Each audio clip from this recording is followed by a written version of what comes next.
तुम्ही मागणी केल्यानंतर रायगड आणि नाशिकच्या जागेला पालकमंत्रीच्या जागेला स्थगिती देण्यात आली। भाऊ काय प्रतिक्रिया आहे? हे बघा तीन आमदार आमचे रायगडमध्ये होते आणि मागच्या वेळेस सुद्धा आम्हाला पालकमंत्रीपद मिळालं पाहिजे होतं, ते मिळालं नाही।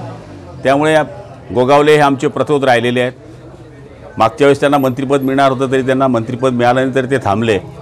आता त्यांना मंत्रिपद मिळालं, पालकमंत्रीपद मिळालं पाहिजे होतं।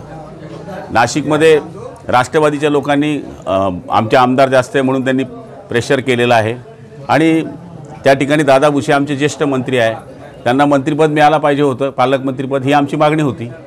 त्यामुळे आम्ही स्थगिती द्यायला लावली की आम्ही मागणी केली आहे। आता त्याच्यावर नेतृत्वाने काय विचार करायचा त्यांनी तो केलेला आहे। तुम्हाला काय वाटतं भोगावले किंवा दादा भुसे यांची वर्णी लागेल? मंत्री आहेच, फक्त पालकमंत्र्याचा विषय आहे। पालकमंत्री हा रायगडचा आमचा व्हायलाच पाहिजे। नाशिकमध्ये आमची दादा भुसेंची मागणी होती, तिथे काय तडतोड करायची असेल ते वरचे नेतृत्व करतील।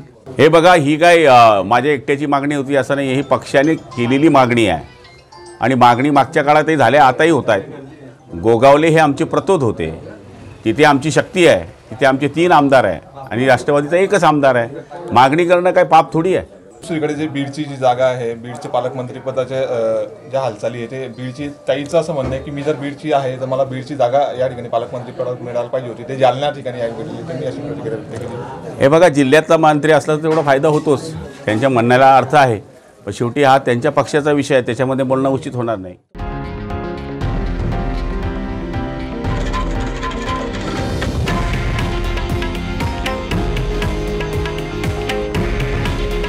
हे आहे देशातील नंबर 1 न्यूज नेटवर्क आणि आपण पाहत आहात TV9 मराठी।